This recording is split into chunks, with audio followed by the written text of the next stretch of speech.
afternoon. I'm Professor A, and welcome to the Lyric Professors. Turn on, tune in, burn out in the acid rain, as they say. With me, as always, is the blessed of St. Cecilia, the patron saint of music. She is known as Professor Dogger. Also joining us today, as usual, from the other side of the world, is Professor J. How are things on the other side of the world, Professor J?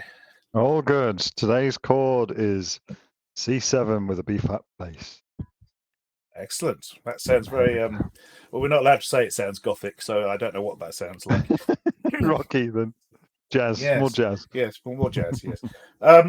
Today, we are starting a new band. We are discussing some of the lyrics of the Sisters of Mercy. What do you know about the Sisters of Mercy, Professor J? Well, as far as I was concerned, I thought they were the greatest goth band to ever stride and stomp upon this hallowed earth. But I have learnt new things in my research. They are apparently not a goth band. Were you aware? Never have been a goth band. No, hate being called a goth band. Yeah, it's very strange. Very strange. So the Sisters of Mercy, they're let's call them a late 80s, early 90s band. And for me, they kind of spearheaded the goth movement, but they rally against this. And actually, listening back to the music, I find interesting because it is actually rocky. I would say it is rocky rather than gothy, and it's kind of in contrast to stuff that I thought was quite heavy in the 80s. When I listen back to now, is quite light. So so they are a rock band formed in Leeds in the UK in 1980. Yes. And they were kind of an underground band. I mean, so when you think of Sisters of Mercy, who do you think of, Professor A? Well, they're very much like the Waterboys, who we discussed in a different incarnation. They are basically one man and whoever he has hired for his latest album / never-ending tour. So the man is Andrew Eldritch, born Andrew Taylor, I believe. He is the singer, and he was also the drummer on their first single. He also plays a lot of other instruments. He claimed to play every instrument except one guitar solo on the band's second album, Floodland. So whether that's true or not is debated, but yes. Yeah. So really, it's Andrew Aldrich. Now, Aldrich, what does that mean? Eldritch. I believe it's an old Scottish word for weird, eerie, mysterious. I could be wrong; it might not be Scottish, but that's what I always thought it was. Something like that, right? Yes, cracking name. He had a certain characteristic, right? It was sunglasses, leather, very photogenic guy at the time. Although I saw in interviews that he said that whenever he appeared live, he tried to fight against this gothic reputation that he had, and he would dress in white or yellow whenever they appeared live. You've seen them several times. What was he wearing? I have. No, he's never worn white when I've seen him. First time I saw them was on the Vision Thing tour, which is their third album, and he was the standard, fairly long hair, shades, leather. Then I believe. The other couple of times I've seen him, he's had a shaven head, still wearing the shades, and wears sort of like a string vest and leather trousers. So it's a different look. It's more of a rock look than a goth look now. But I really do think that if you call yourself a name that means spooky and mysterious, and you wear sunglasses all the time, and saying you're not goth is a bit of a reach. A bit much, isn't it? Yeah. So it's interesting what you said about him being the original drummer in the incarnation the incantation that we know as the Sisters of Mercy, because I think one of the pivotal members of the group was a certain Dr. Avalanche. Yes. What do you know about him? They? For many years, Dr. Avalanche was a pair of compact laptops nailed together, as I believe Eldritch stated. And now I believe it's a couple of MacBooks nailed together. But basically, it's a sampler slash drum machine, which plays all the drum parts. Depending on which incarnation, it could also play the bass parts and the keyboard parts. And it's a lovely bit of kit. Sounds remarkable, I think. Sounds much better than a normal drum. It's a very full sound. Really reminds me, I guess, of Carter USM, Carter the Unstoppable Six machine. Indeed, and I think it was quite brave in the 80s to go down this route of only having a drum machine rather than a drummer. I think it was sort of showed they were embracing technology.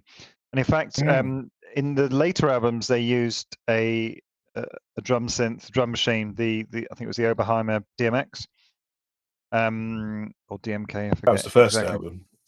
That was the first album they used. Okay, so this is being reissued. So Behringer, who are very well known for copying lots of pedals. In fact, I've got like 5 of them up here. Behringer brethren, they have announced in March of 2023 that they are making a clone of the Oberheimer DMK or DMX, whatever it is. Well, I'm get really involved then. I'm going to get one. Definitely going to get one when it comes out. Yeah. The reason Eldritch played drums on the first single, he stated in an interview, which I read it years ago. I can't attribute it at all.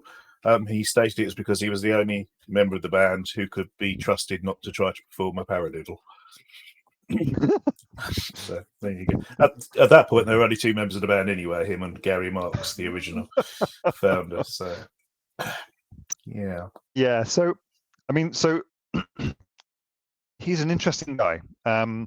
So he went to the University of Oxford, and he studied French and German literature.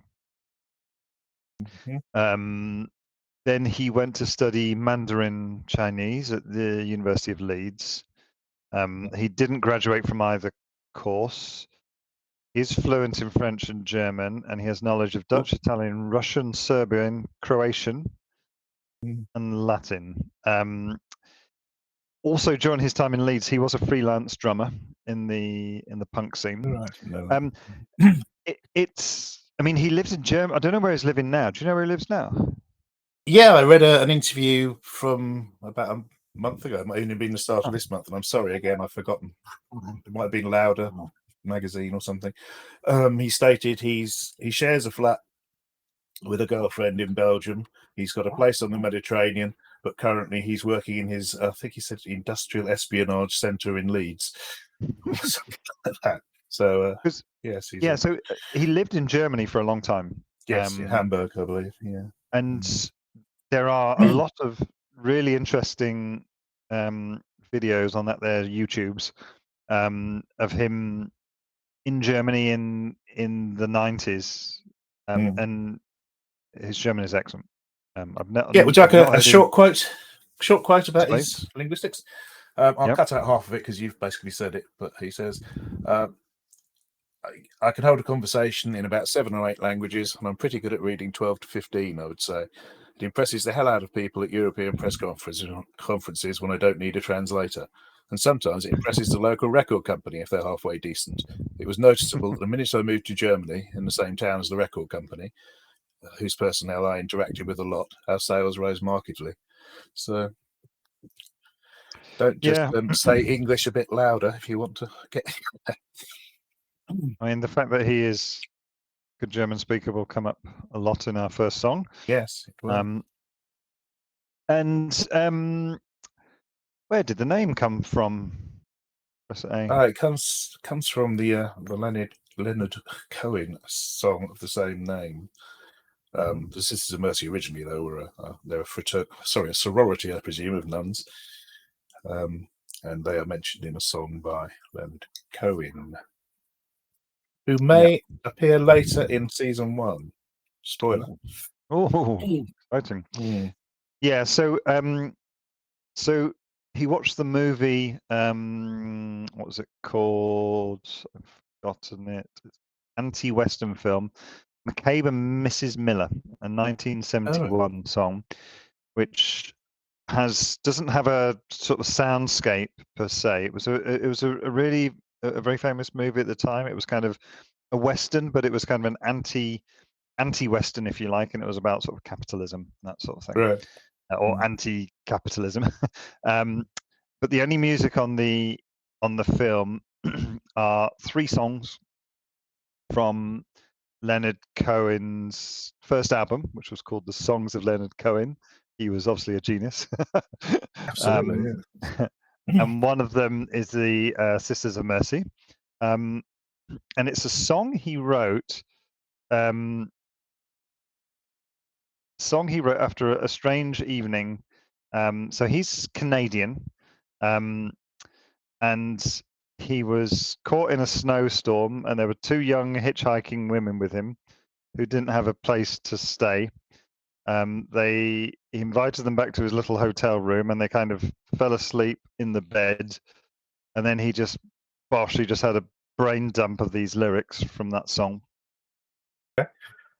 And he wrote them while they were sleeping, so there was nothing nefarious or Interesting. or anything in it. Yeah. So, have you heard the lyrics of the original Sisters of Mercy? I have. I don't remember them offhand, but yes, I'll give you a little believe flavour. Yes. Oh, the Sisters of Mercy, they're not departed or gone. They were waiting for me when I thought I just can't go on. And they brought me their comfort. And later they brought me this song. Oh, I hope you run into them, you who've been traveling so long. It's nice. There we go. So the other thing that really surprised me was that with the Sisters of Mercy, and I hadn't realized this, just dumb, that there are a band that's still active. And as we mentioned in the last episode, somebody has got tickets to go and see them later in 2023. And they've been going since 1985. They've been pretty much touring. I say they, I mean he and his ragtag of other people. Yeah, that's not quite true. I mean, the first album came out in 1985. They were going for many years before that. There's a lot of old. In fact, I'd be comfortable with doing a full episode sometime on their pre-album output. Ooh. And also a full episode on their post-album output, because their last album came out in 1992, something like that. Exactly, that was my point. So they've been together 40 years, and they've produced 3 albums. Well, yeah, 3 albums plus Some Girls Wander by Mistake, which is a collection of some of the older things. B-sides, yeah. Well, not B-sides, just pre-album tracks. Alrighty, so for our first song, we have chosen Marianne, which is a 1985 track from their first album, First, Last, and Always. Should we dive into the words? If you would like to dive into the words, we can dive into the words. I'd like to dive on in. In a sea of faces, in a sea of doubt, in this cruel place, your voice above the maelstrom. In the wake of this ship of fools, I'm falling further down. If you can see me, Marianne, reach out and take me home. Yeah, obviously a maelstrom is probably here a dual meaning. Both a whirlpool in the sea, which is the imagery he's using, and also a cluster of emotions spinning. So I didn't check this, but isn't a maelstrom from Norse mythology? Isn't this one of these whirlpools that sucks people down, things down into the underworld or something? It could be, but the only place I am aware of it being in mythology is Greek mythology, where you had Scylla and Charybdis, one being a sea monster on one side of a strait and the whirlpool on the other side of the strait, and you had to navigate between the two. All right. I believe that's in the Odyssey, but I could be wrong. Homer's Odyssey. Okay. So so there's this whirlpool, and he's in this ship of fools. So ship of fools is an allegory, although I don't know how to say it or differentiate it from a metaphor and an analogy or anything. Yeah, let's just skip that. Yes, it's from Book 6 of Plato's Republic, which talks about a ship with a dysfunctional crew. It's basically representing the politics of governance, showing the things that can go wrong in a government that's not basing its choices on expert knowledge. And do you think? So, do you think? What do you think he's referring to with this ship of fools? Yes. Question. I'm not sure. To be honest, I don't know that he's sure either, and I'm not even sure that he wrote the lyrics. Well, I would say there's two things. So he does write political songs. He does.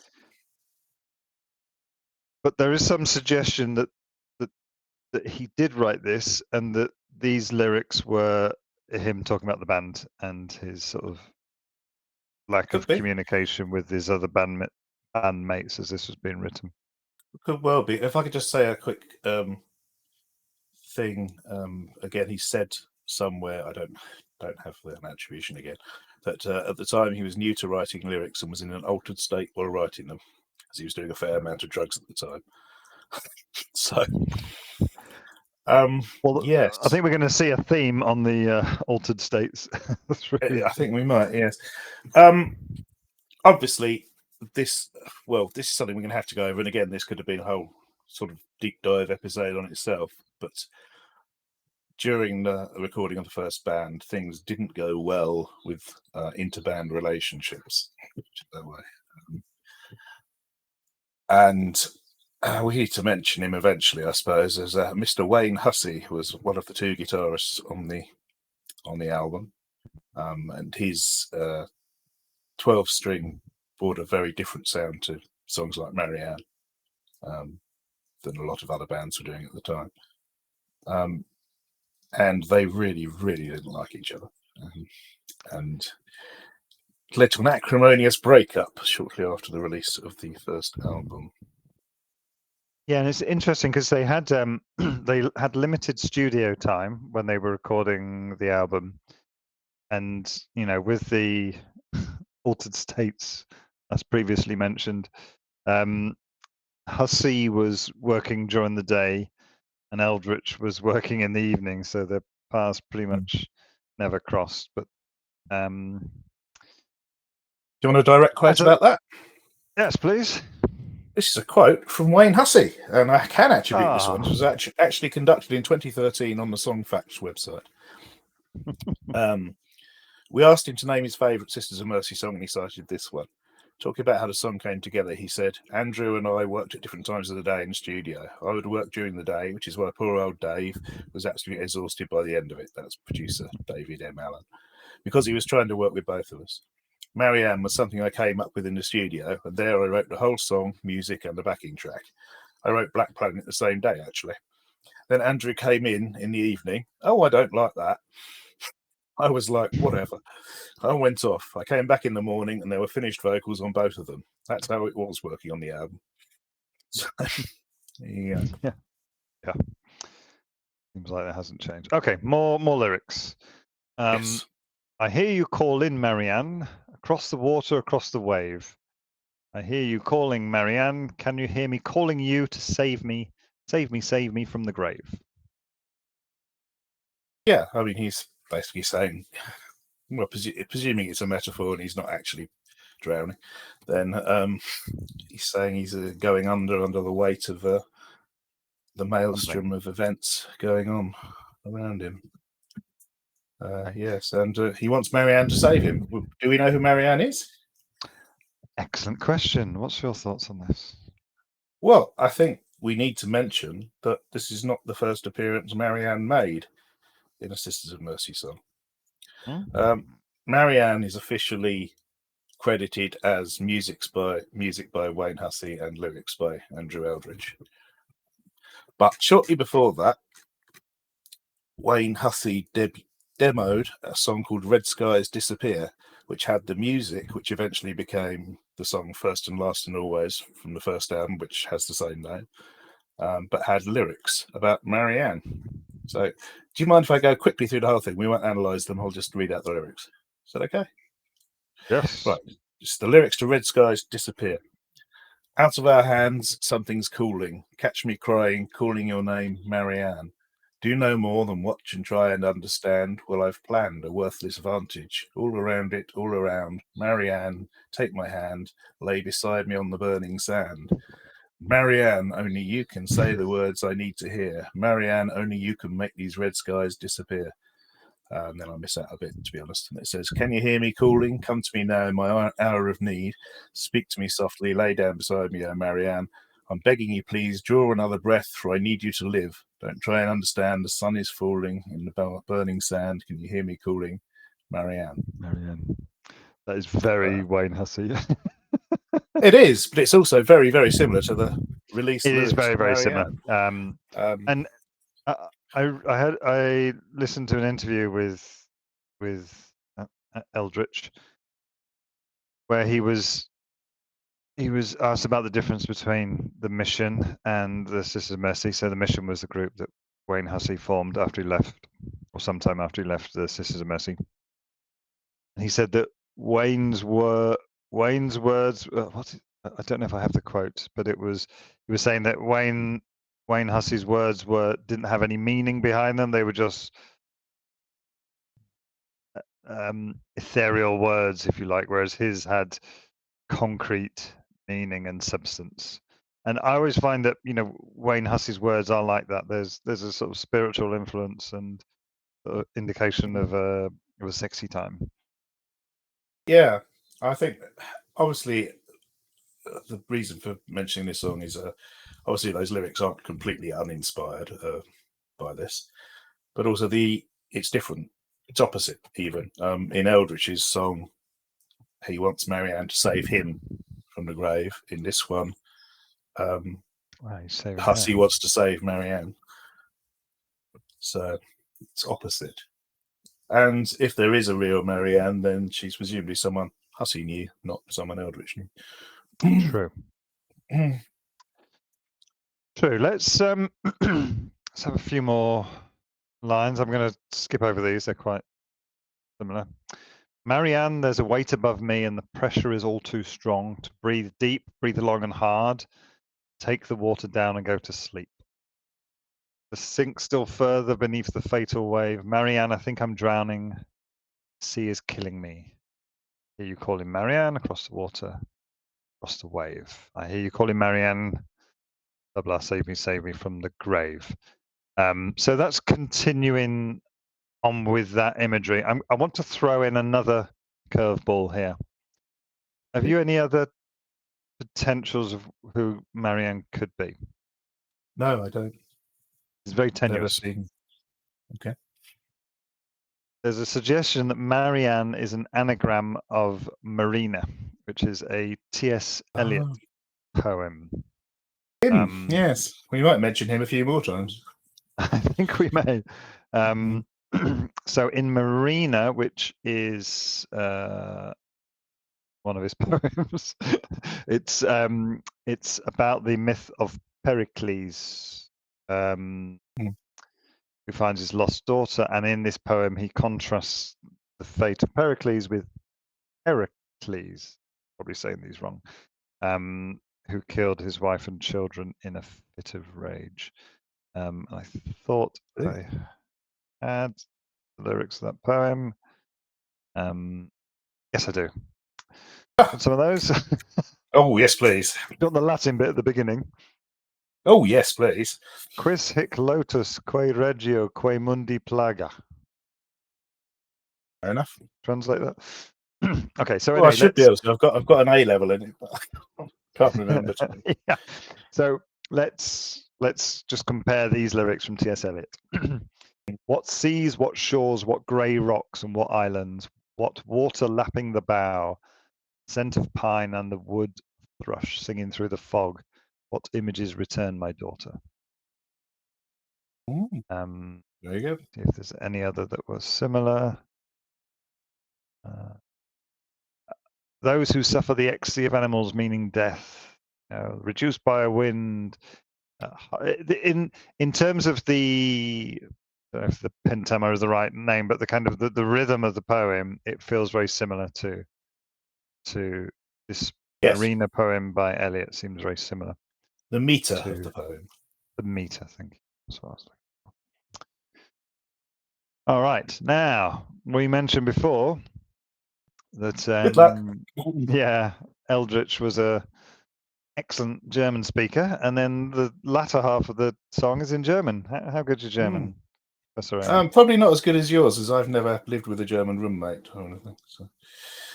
Yeah, my German's actually not bad. But I say it in German. Yes, Was ich please. kann und was ich könnte, weiß ich gar nicht mehr. Gieß mir weiter etwas Schönes, sich mich aus dem Meer.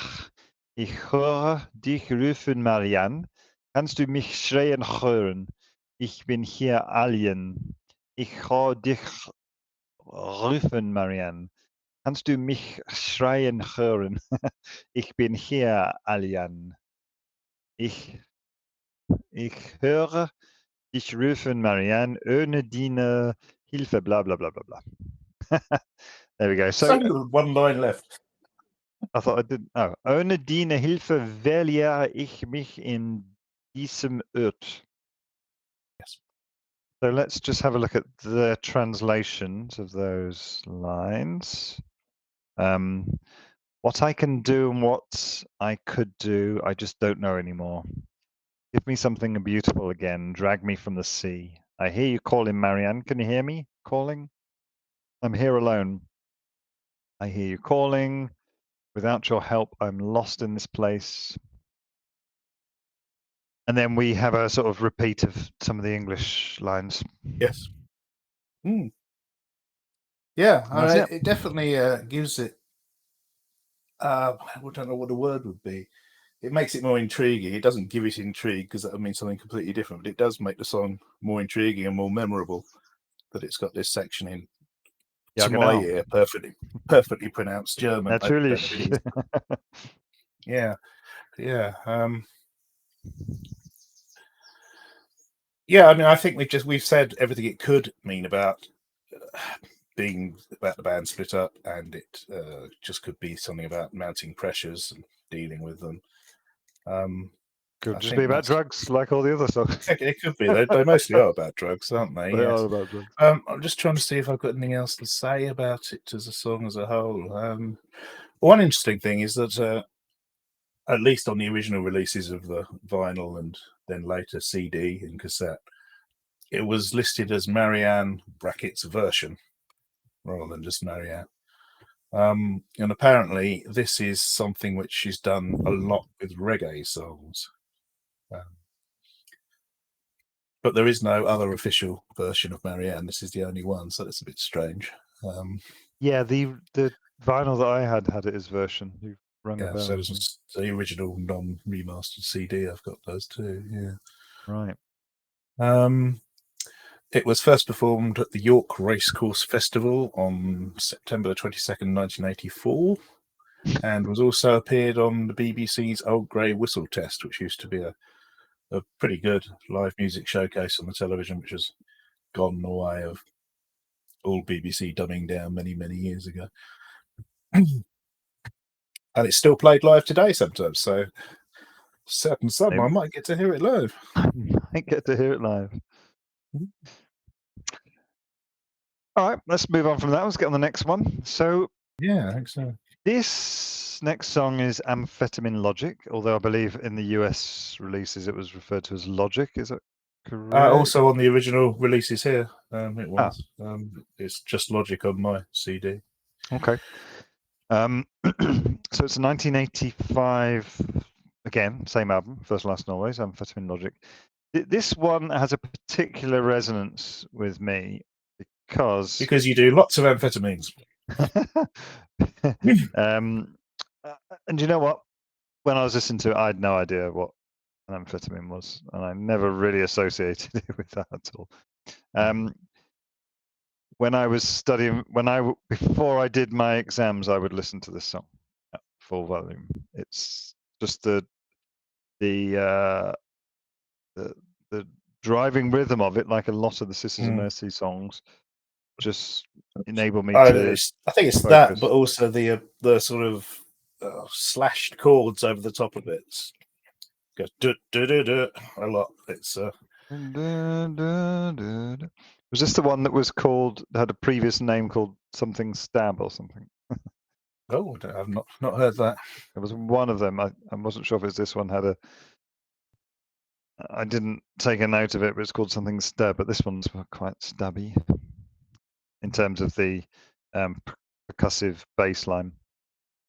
Anyway, let's dive into some lyrics. There's a lot of very short lines. Oh, I'll see how we do. Okay, let's go. Watch them do the falling over. Watch them do the standing still. Nothing but the knife to live for. One life, all I need. Give me one good reason. Give me more. What word have you got next? I've got S and then some ellipses. Yeah. Because he does. He goes, give me more. The first two. Okay. So, watch them do the falling over. Watch them do the standing still. Nothing but the knife to live for. So, well, I think this has to be a political thing to some extent. As you mentioned, he is a very political writer. Yeah. And I think he's talking about. Was this still when Thatcher was around? I think it was. It was. Thatcher, the Prime Minister first female Prime Minister of Great Britain, and the ones that have succeeded her have been a resounding success too. So he's saying, watch them do the falling over. I think he's talking about the population here. They do the falling over, either they're dying or they're giving in to what's being rained down on them. Watch them do the standing still. Well, they're not progressing, and they won't ever, because there's a big fat glass ceiling caused by Thatcher's policies. Nothing but the knife to live for. This is a drugs reference, I believe. I believe lots of people are saying it's chopping up amphetamines to get them into lines. But there's a chap on the Heartland Forum. The Heartland Forum is a Sisters of Mercy forum named after one of their pre-album songs, Heartland. And this chap's called East Mid's Whiz Kid, and he's obviously held in great standing over there because no one suggested this wasn't true. He posted in the discussion about this song, a year and a day since my last entry, I have a from the horse's mouth explanation for the line, nothing but the knife to live for. A good friend of mine introduced Von, which is a nickname for Eldritch, to the technique of snorting speed from the tip of a knife dipped into a bag of said substance. According to my friend, Eldritch had never seen anyone do speed in this fashion, or indeed in such quantity, and wrote amphetamine logic in their honour. So that's apparently what it's about. Why did it sounds very right to me? Why was he given the nickname Von? It was originally sort of Baron von Eldritch, wasn't it? I think he's very Teutonic in his lyrics, maybe in his mindset. I don't. I actually had a group of people who called me Von for a while. Really? It was when I did have a German girlfriend, so I presume it was that. That's It's only that. You've only just reminded me of it now. I guess because he didn't you have a mate in the place where we went to university? It was called Von or Vonnie or something like that. I seem to remember meeting. Yeah. Was that to do with it? He liked Altered States. Right. That's it. Yes, funny.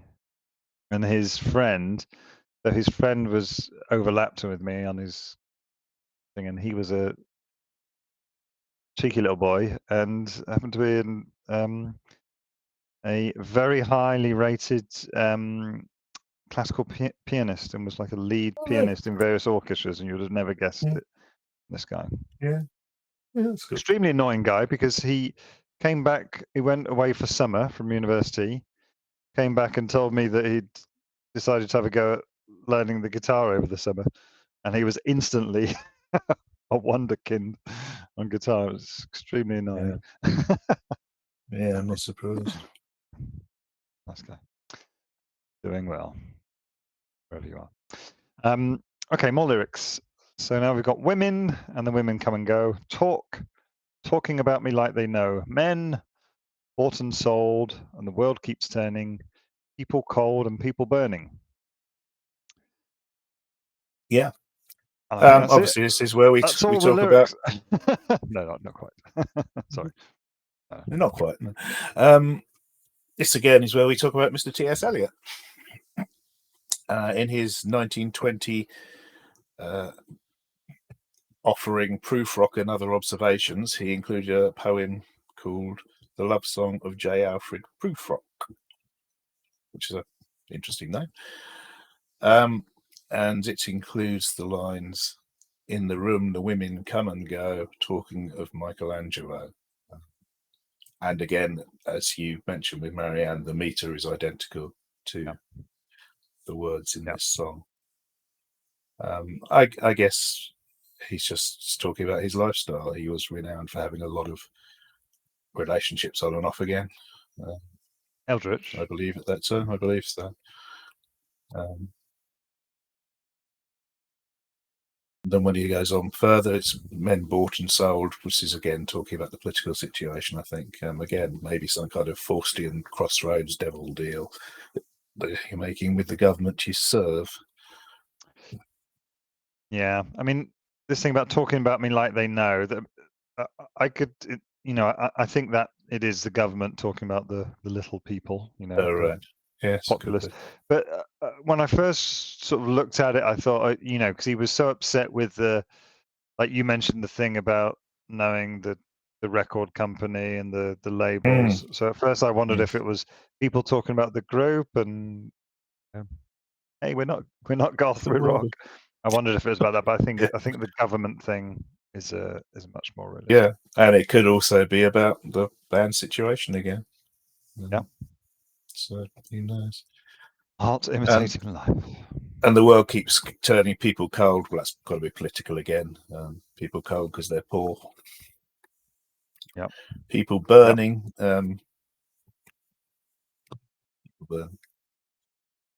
Yeah. Okay, so let's dive into the last few lines. Where did we get to? So it's more of the same, right? We've got nothing but the knife to live for. One life, all I need. Doobie-doo. And then the only ones that are different are hit up, steel in hand, lit up like candles, burning like Catherine wheels, turning on. And then right at the end, he finally says, amphetamine logic, which I think when I first heard it, I thought he was saying, and yes, I've been watching, not amphetamine logic. And yes, I've been watching. Yes, that would work. So that's what I thought it was.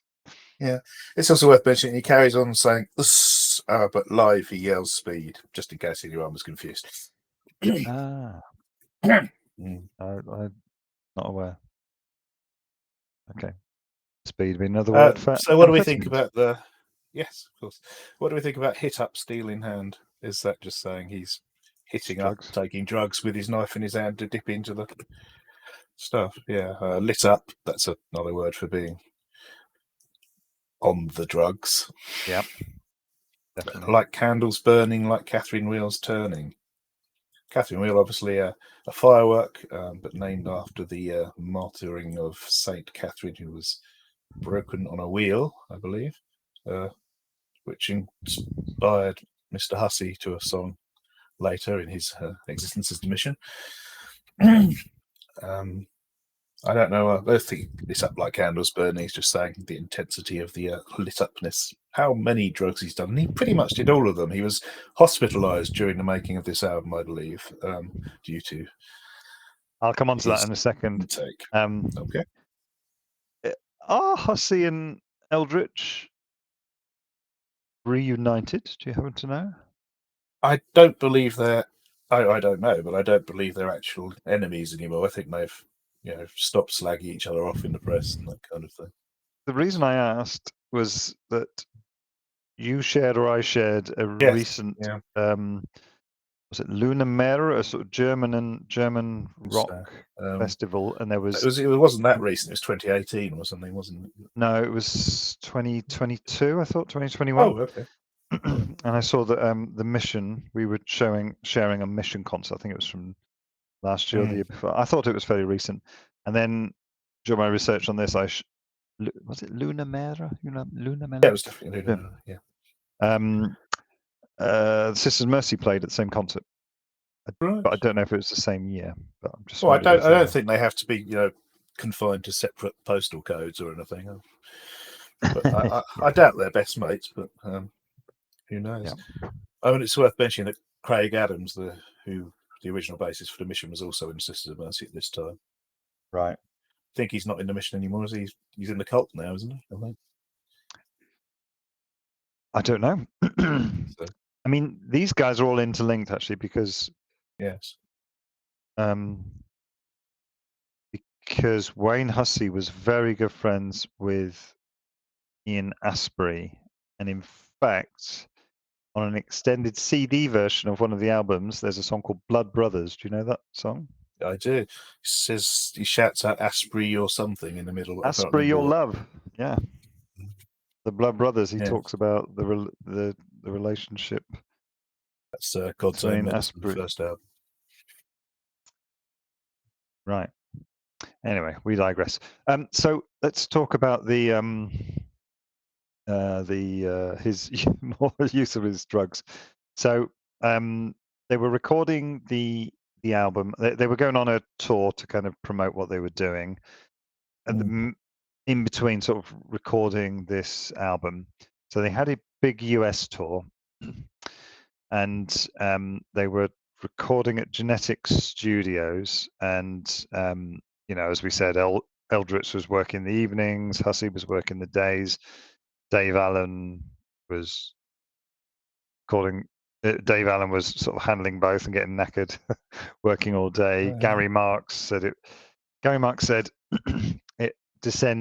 dissolved into the madness of Eldritch walking into walls between vocal takes and us generally losing the plot.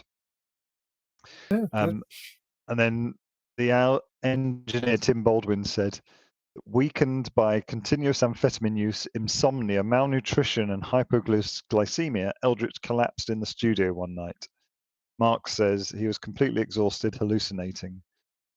But he still wanted to carry on. And Eldritch says, I enjoy it so much being strung out for a very long time. I'm told you can't do it for long.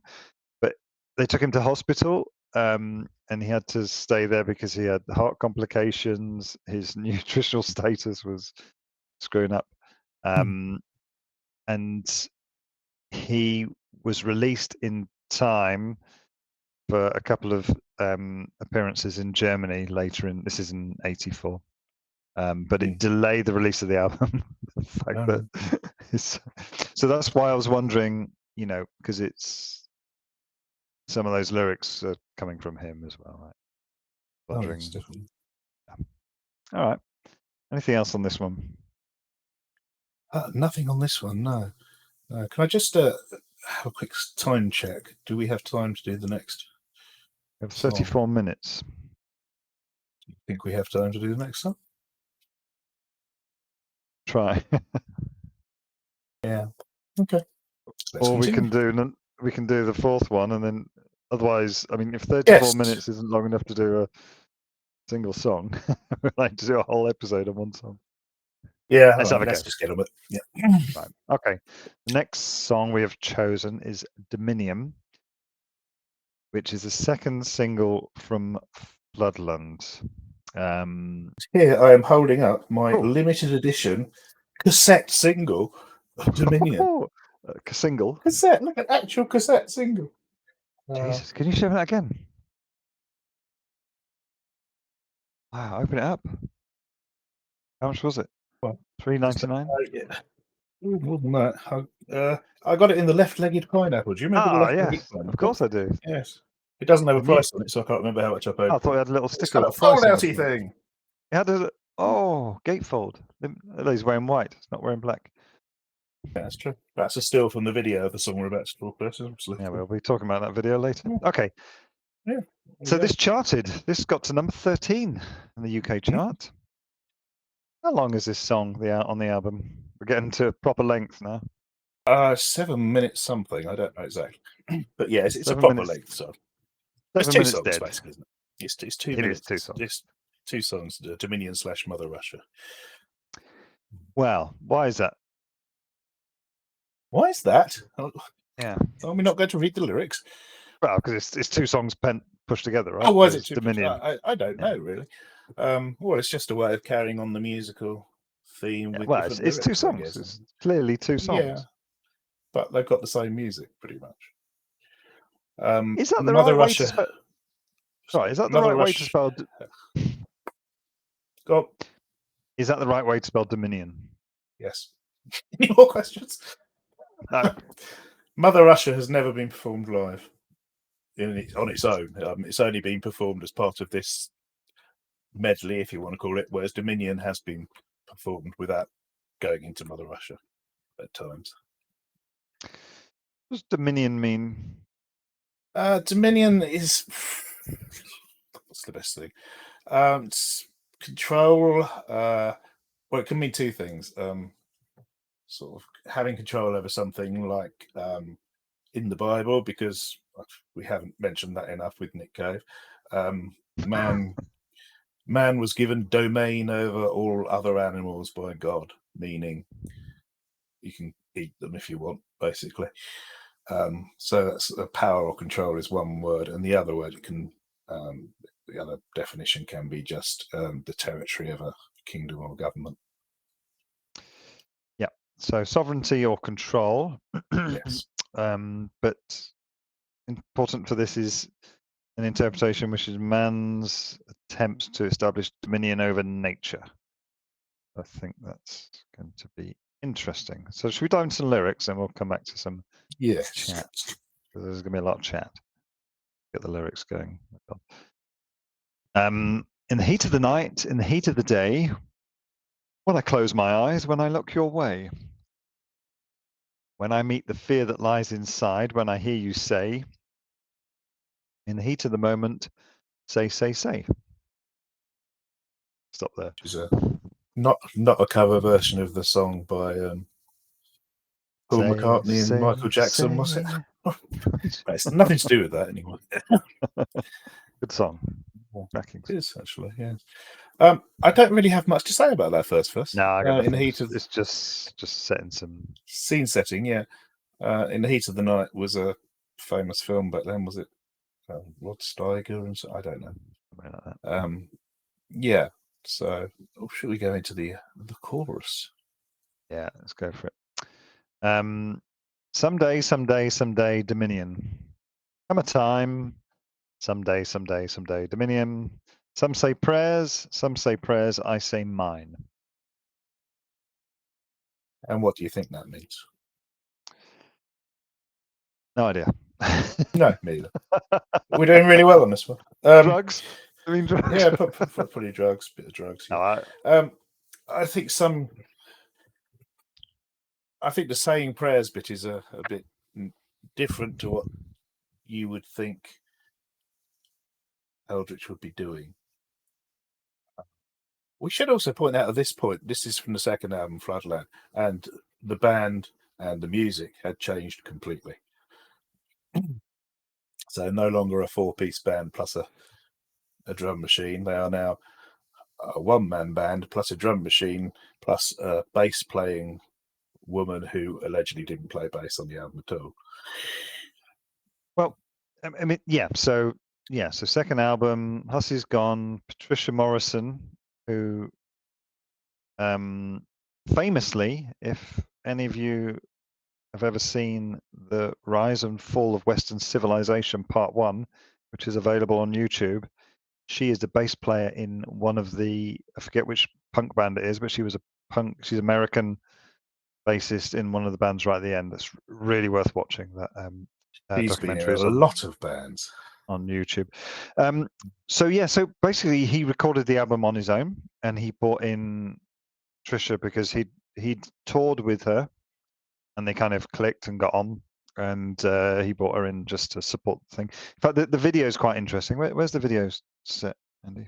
It's set in Petra, which is in Syria, I believe. Is it? I think it's in One Syria. of them.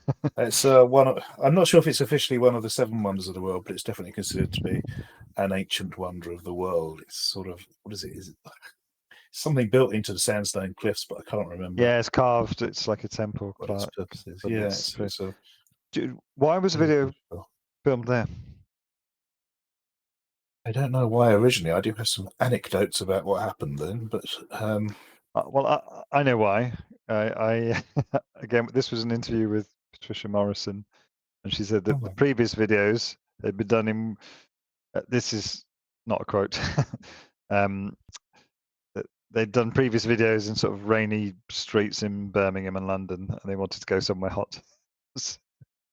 Fair enough. I do actually have a quote I found here about it.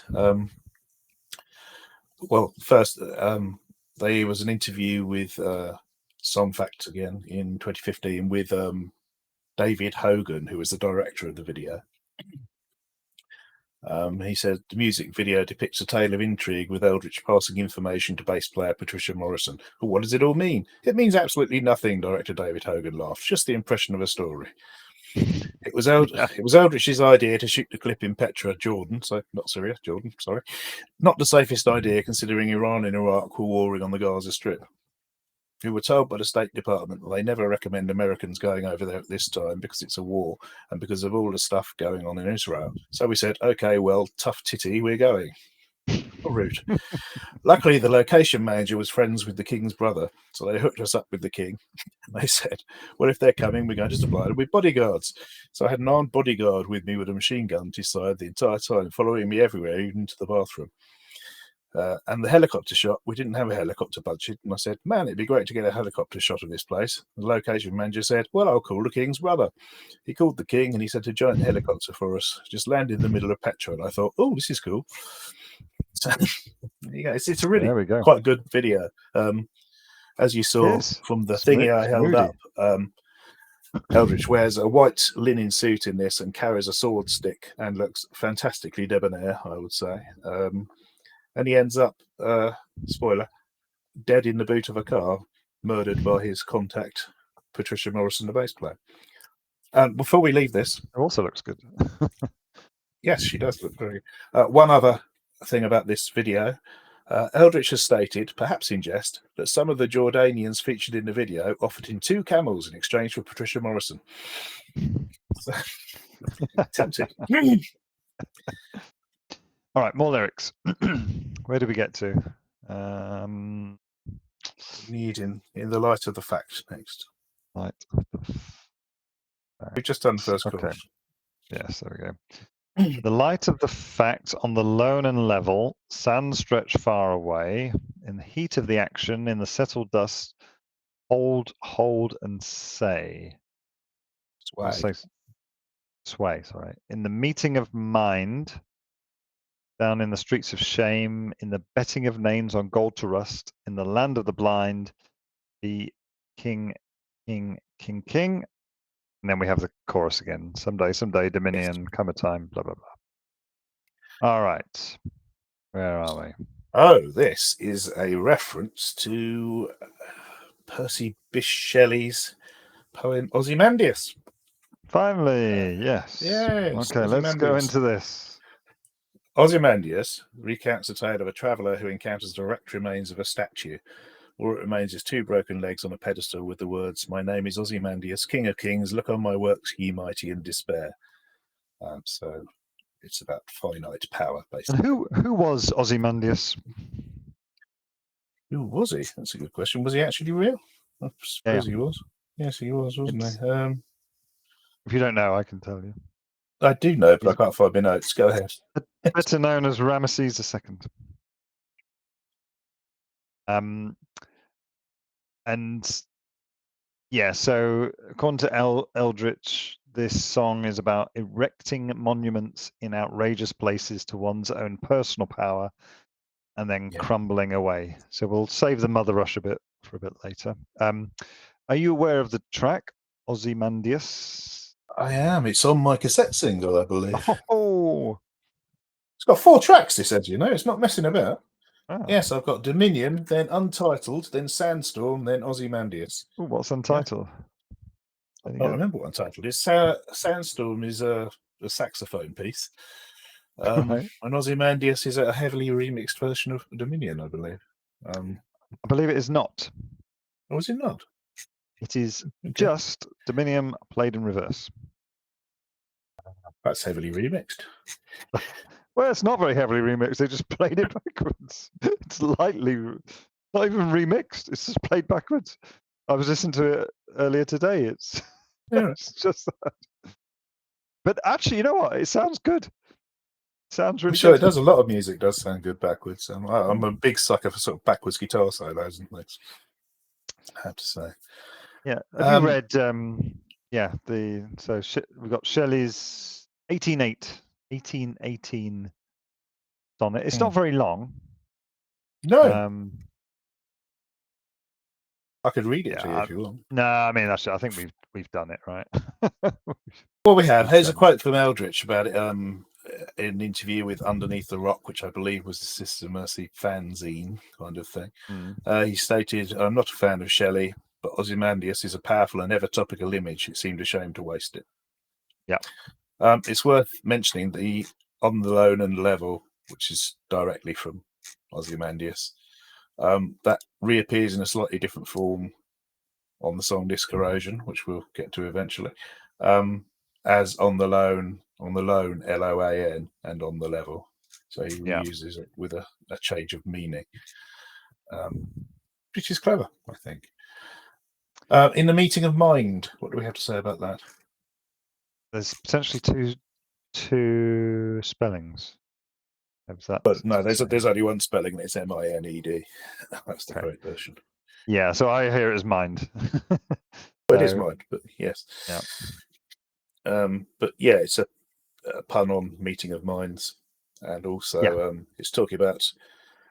Well, it's talking about according to the official Sisters Wiki page, it's the downtrodden members of society who are mined by those who want to extract their skills and labour for their own benefit. I think it's also more specifically talking about the miners who were notoriously done bad by Margaret Thatcher. Yeah, so this is 87, right? So yeah, that would have all if in case you're wondering about that, you'll probably see when you go to see them, you'll probably get a brand new song, which is also about Thatcher and the miners. So he's still unhappy about it. Still bitter. Yeah, it's called Eyes of Caligula. Eyes of Caligula, and it's an absolute banger. So I look forward to that one. Not I Caligula, but the eyes of Caligula. Yes, that is I Claudius, but never mind. Oh yeah, Caligula was the he was Claudius's son. No, but there was a TV show that was sexually adventurous. The movie, yeah, you're right. There was. I've got it on DVD somewhere. Never watched it though. Yeah. Down in the Streets of Shame. What do we think about this? That is a reference to Fleet Street, which is the original location of all the newspapers. Well, the newspapers were where all the newspapers were headquartered in the UK, in England, where the journalists worked and where the newspapers were printed as well. I believe. And it became known as Street of Shame due to lots of scandals. They were trying to frame people for things and shaming public figures and that kind of thing. Yeah. What else do we have? In the betting of names on gold to rust. Have we done that bit yet? No, we haven't. I think what it's talking about is no. Have we read that bit? Yes, we have. Okay. Yes, you're right. It's talking about insurance, apparently. The names being a term for the big insurance companies like Lloyd's of London. Yeah. They're basically betting that something which is golden and wonderful will rust and break. Of course, gold can't rust, so that's a bit strange.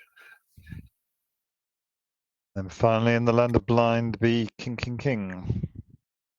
Yes, this is the famous saying, in the land of the blind, the one-eyed man is king, which was a statement by Erasmus, the 16th century Dutch Renaissance, or Renaissance, sorry, I'm British, aren't I? Renaissance humanist. And it refers to the idea that someone who is not particularly special may seem so if they're surrounded by even worse candidates. Yeah. Yeah.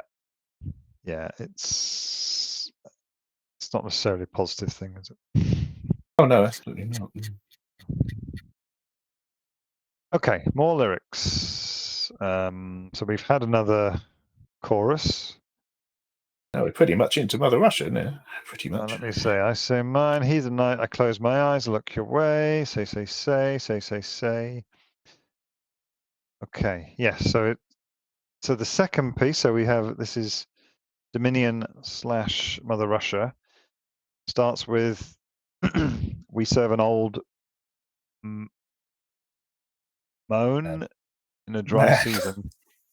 Man, oh my God, look at this. Okay, so this is kind of rappy, right? It's quite the way it's spoken. Yes, yes, it's rappy. I'm sure he'd be Okay. pleased about that. No, but it's more. It's not singing. It's more spoken, so it's quite fast. Okay, so I'm going to go for some lyrics. We serve an old man in a dry season, a lighthouse keeper in the desert sun. Dreams of sleepers and white treason. We dream of rain and the history of the gun. There's a lighthouse in the middle of Prussia, a white house in a red square. I'm living in films for the sake of Russia. Be no runner for the DDR. Is what I've got written down, but it doesn't feel like how it sounds. That's right. That's right. Yep. Although he says So he pronounces it Kano. DD, Kano runner for the day Kano, air. DDR, yeah. Should we? No, I'm gonna go for the whole thing. Go on. And the 52 daughters of the revolution turn the gold to chrome. Gift, nothing to lose. Stuck inside of Memphis with the mobile home. Sing, Mother Russia, rain down. Mother Russia, rain down. Down, down, down, down, in fact. Down, down, down, down. All right. So the rapping bit. Okay, it's not rapping, but I mean, it's a great song. It's a really nice change. You know, I really like you were saying about the change with Marianne, where it changes from English to German. Yeah, it sticks in the memory more than something which is the same all the way through. The Old Man in the Dry Season. Any favourite poets? Well, quite like T.S. Eliot, to be fair. There we go. Yeah, this is from a reference to his poem Gerontion, the opening line of which is, "Here I am, an old man in a dry month," and the closing line is, "Thoughts of a dry brain in a dry season." So it just takes the beginning and the end of that, and it's referring to the 40th President of the United States, Ronald Reagan, who was, I think he was he still president in 87? Can't remember. It was recent anyway. So he's referring to the fact that, as far as he was concerned, Reagan was absolutely useless.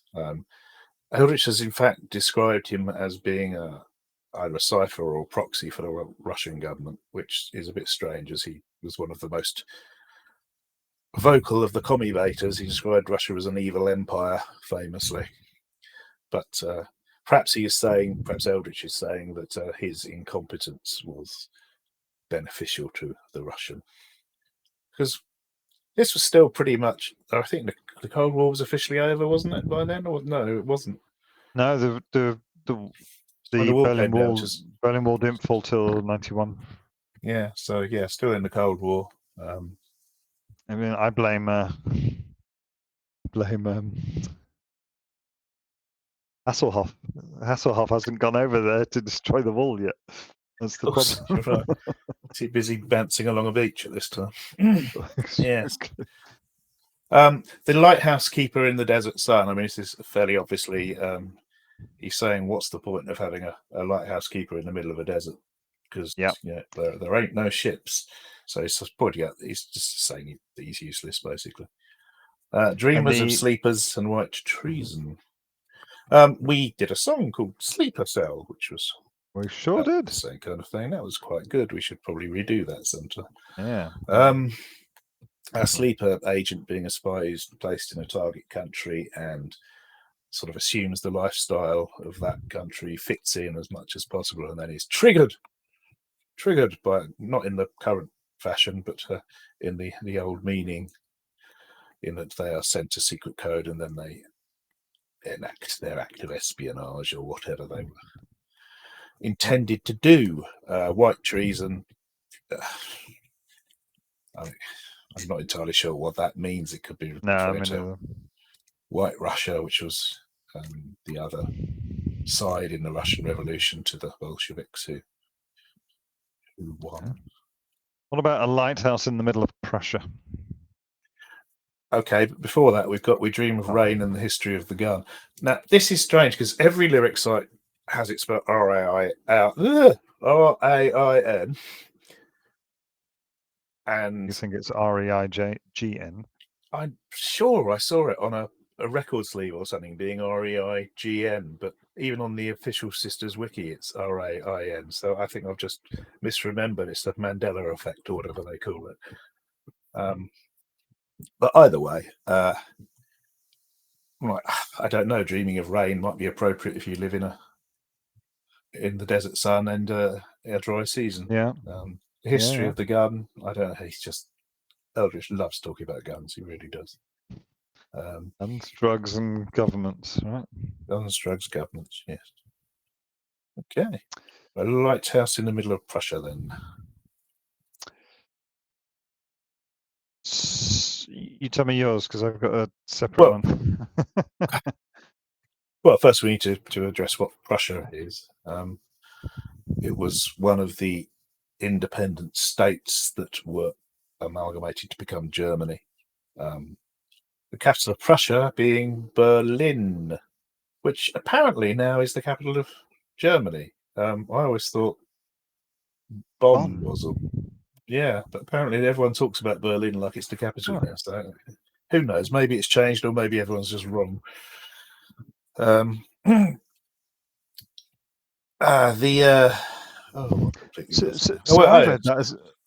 read that as well.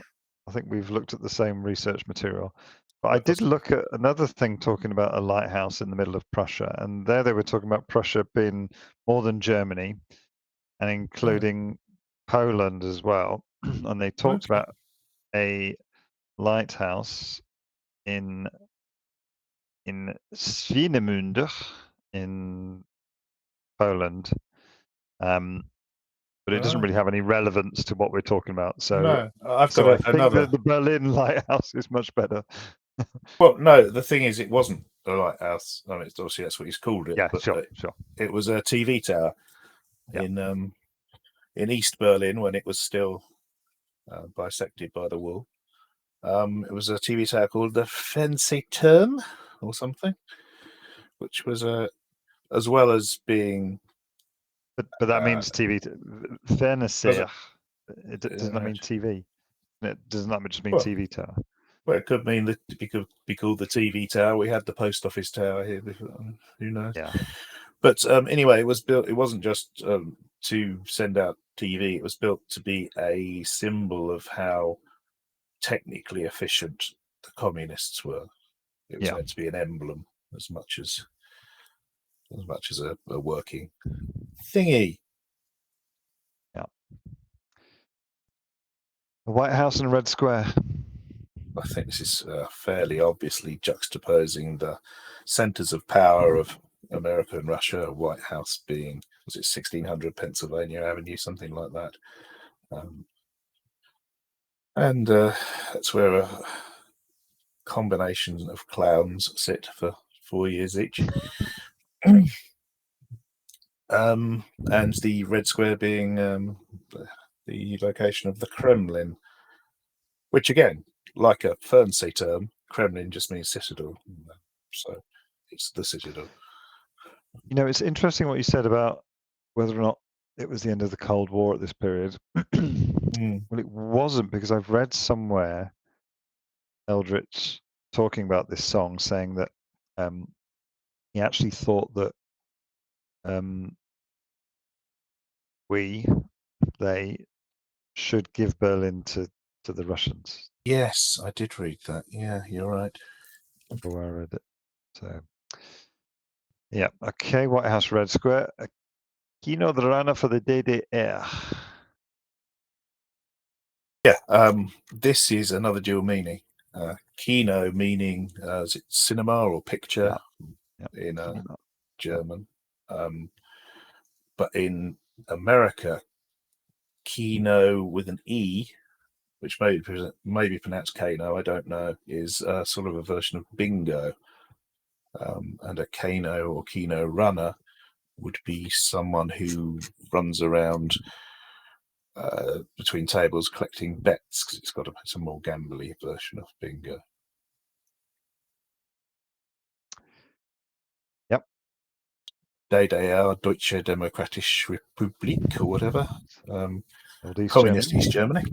Yep. Yes. I think we should say. Well, we should say. I think what Eldritch is saying in these lines is he's using Berlin as a microcosm of the whole of Europe. Yeah. That's caught in a propaganda war between the two. Yeah, powers. I mean, you know, we can talk about the imagery, but really, it's just Russia versus the US. He doesn't like the US. Yeah. He doesn't like the relation that is sought between the US and Russia. Yeah, it also with the Berlin being a microcosm of Europe thing, it's also dealing with the mutually assured destruction theme of the Cold War, whereas neither side could actually nuke Berlin because they'd be destroying one of their own cities, even though it's the same city.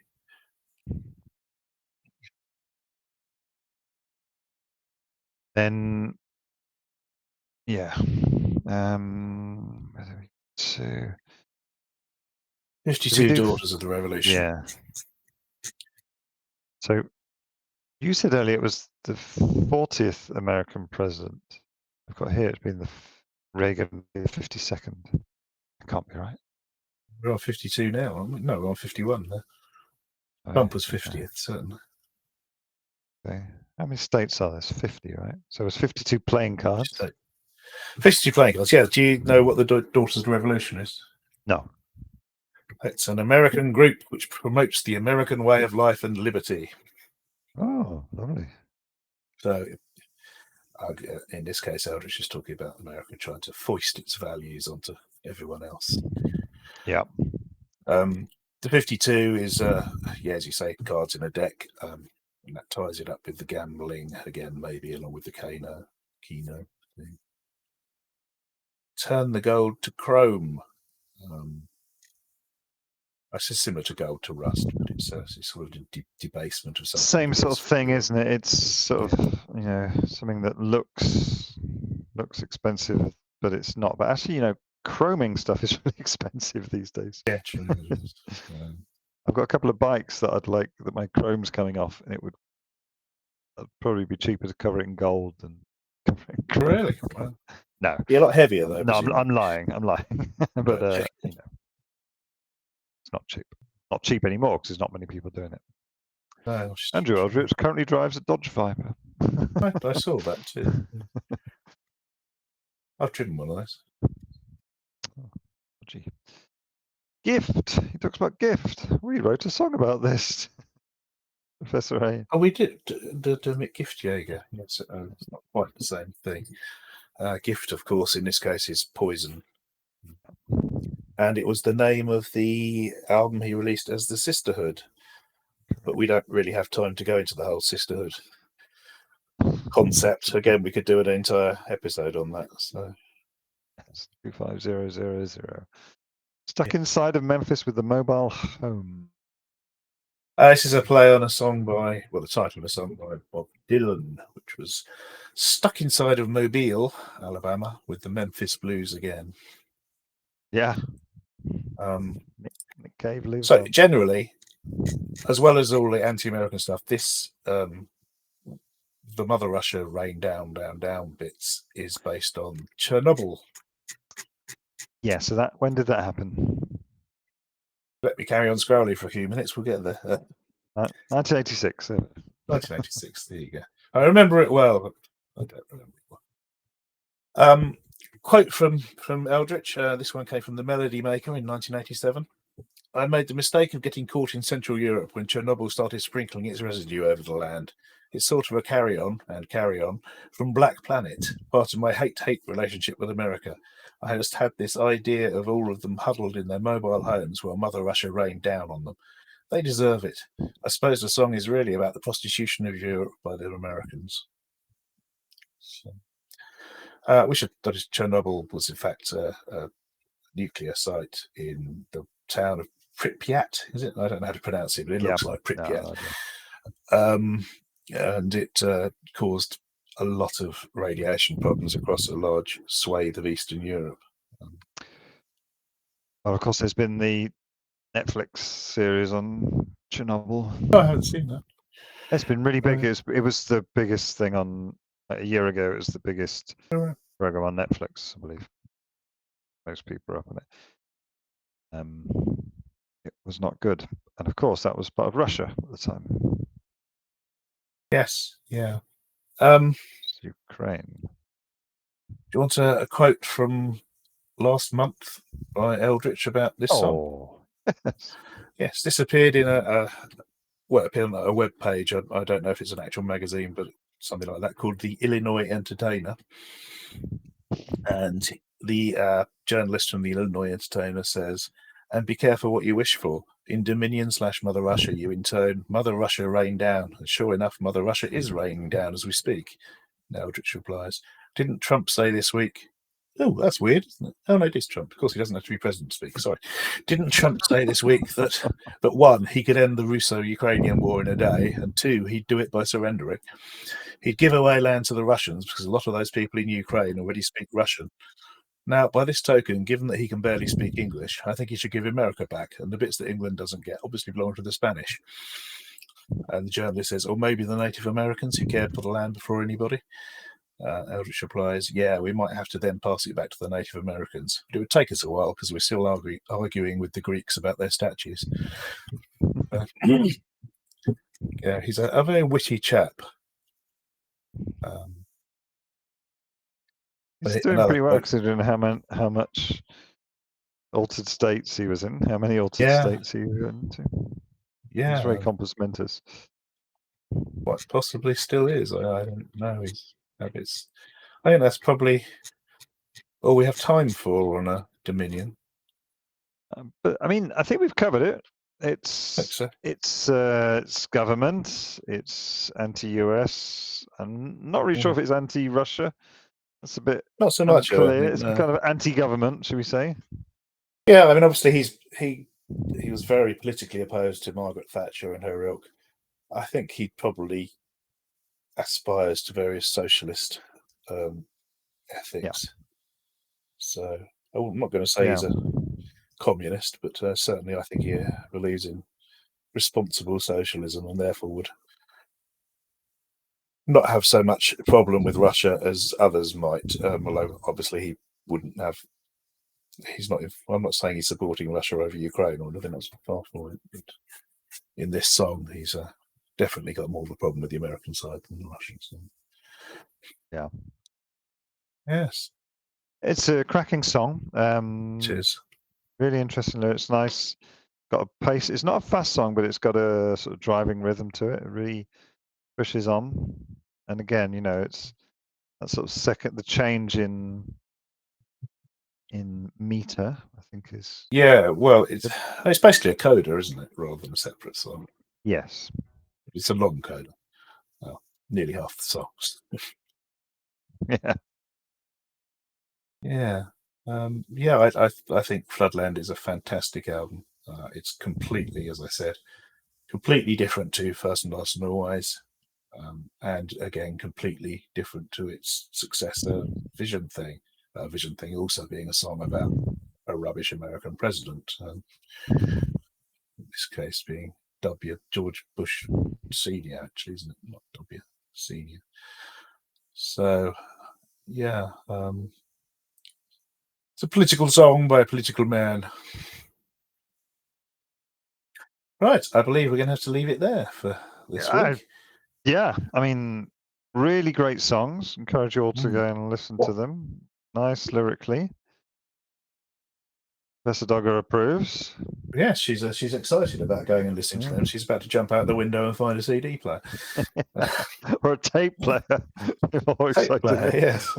Really jumble Yes, that'll take some searching, wouldn't it? Yeah. Okay, so it's looking suspiciously like the Sisters of Mercy might be a three-parter as well as the Cave one. So I'm going to have to change my entire season route map again.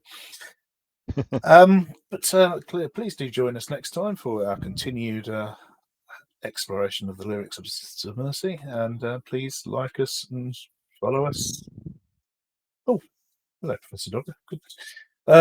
Yes, please leave us a like and a follow, and let us know what you think. If you think we could do anything better, please tell us, and we'll either take it on board or ignore it, one or the other.